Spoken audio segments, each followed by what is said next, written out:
오늘은 세계에서 가장 위험한 여성에 대한 이야기입니다. 1990년대 중반, 유럽의 아이들이 열광하고 있습니다. 드디어 파리에도 디즈니랜드가 생겼기 때문이죠. 이 두 아이는 스위스에서부터 이곳까지 왔습니다. 오래전부터 가족에게 졸라서 드디어 오게 된 것이죠. 그리고 실제로 와보니 상상보다도 훨씬 더 좋습니다.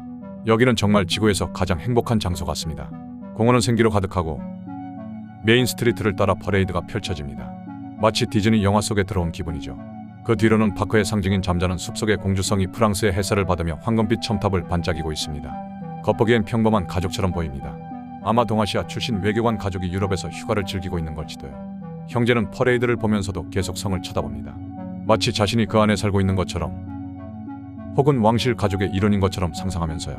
그런데 사실 그들은 왕족입니다. 하지만 그들의 인생은 다릅니다. 소녀는 자라서 자기만의 제국을 세우게 되고, 소녀는 세계에서 가장 위험한 여성 중 한 명이 됩니다. 2024년 10월 북한 평양, 드론 하나가 수도 한복판에 추락합니다. 반복 전단지를 살포하던 드론이었죠.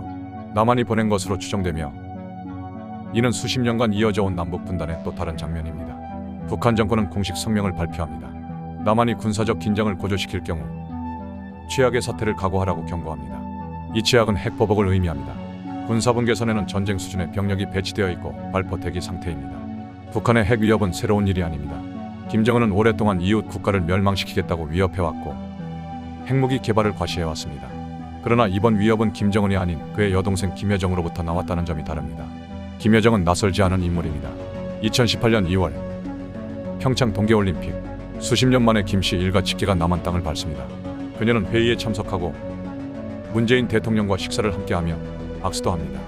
오빠와 달리 위협적이지 않고 조용하고 외교적이며 매력적입니다. 잠시나마 북한이 변하고 있는 듯한 착각을 불러일으켰습니다. 그러나 한국에서 보여준 김여정은 그녀의 한 면일 뿐입니다. 곧 세계는 그녀의 또 다른 얼굴을 보게 됩니다. 김씨 일가는 단순한 통치자가 아니라 운명으로 선택받은 존재로 여겨집니다. 정권의 모든 행동은 김씨 왕조의 생존을 위한 것입니다. 김여정은 1987년 혹은 1989년에 태어났습니다. 2011년 김정일이 갑작스럽게 사망하고 김정은이 후계자로 발표됩니다. 당시 장례식에서 김정은 뒤에 한 젊은 여성이 고개를 숙이고 서 있습니다. 그녀는 울고 있지만 그때만 해도 아무도 그녀의 이름을 몰랐습니다. 김여정은 평생을 그림자 속에서 살아왔습니다. 북한 내부에서도 존재가 비밀이었고 사진도 언급도 공식 기록도 없었습니다. 하지만 권력 승계의 혼란 속에서 그녀의 존재는 드러나기 시작합니다. 스위스 1990년대 중반, 두 명의 북한 아이가 베른의 사립학교에 등록합니다. 공식적으로는 외교관 자녀지만 여권 이름은 가짜입니다. 사실은 김씨 일가의 자녀들이었죠. 이곳에서는 그냥 평범한 외국인 아이들로 축구를 하고 친구들과 놀고 스키를 타며 디즈니랜드에 가기도 합니다. 하지만 그들은 평범한 가족이 아니었습니다. 그들의 어머니는 사실 이모인 고영숙으로 아이들을 돌보기 위해 스위스로 보내졌습니다. 그녀는 훗날 미국으로 망명했고 이후 비밀리에 살아가고 있다고 합니다. 어느 날 예고 없이 두 아이는 사라졌습니다. 작별 인사도 없이 학교에서 빠져 북한으로 돌아갔습니다. 김여정은 이후 평양 김일성 종합대학에서 컴퓨터공학을 전공했습니다. 김정은이 2014년 치료를 위해 업무를 비웠을 때 그녀가 국가 운영을 맡습니다. 그해 말 그녀는 당 선전선동부 제1부 부장으로 임명되죠. 북한 내부의 모든 이미지, 기사, 연설을 관리하는 부서입니다. 2017년에는 당 정치국 후보위원으로 승진합니다. 그러나 그녀의 진정한 능력은 선전입니다. 김정은이 나타나는 곳마다 그녀도 있습니다. 단순한 동생이 아니라 홍보 매니저이자 그림자 같은 존재로서 말이죠. 2018년 그녀는 처음으로 전면에 나섭니다. 평창올림픽에 북한 고위대표단으로 참석한 그녀는 남한과 세계 언론을 매료시켰습니다. 이 전략은 오빠 김정은의 이미지 개선을 위한 것으로 보입니다. 핵에 집착하는 독재자에서 협상의 파트너로 이미지를 바꾼 것이죠. 그해 남북 정상회담과 북미 정상회담이 잇따라 열렸습니다. 싱가포르에서 김정은과 트럼프가 서명한 공동선언문 옆에는 김여정이 서 있었습니다. 말없이 그 장면을 지켜보던 그녀는 오빠의 곁에서 언제나 핵심적인 역할을 해왔습니다. 그녀의 진짜 역할은 점점 드러나기 시작합니다. 정치학자 일다르 다미노프에 따르면 김여정은 북한의 선전과 대외 메시지를 총괄하는 인물입니다. 그녀의 등장 이후 북한의 대외 커뮤니케이션 방식은 유연해지고 디지털화되었습니다. 유튜브 등 서구 플랫폼을 활용하기도 했습니다. 2020년 그녀는 개성 남북 공동연락사무소를 폭파하라고 명령합니다. 더 이상 미소는 없습니다.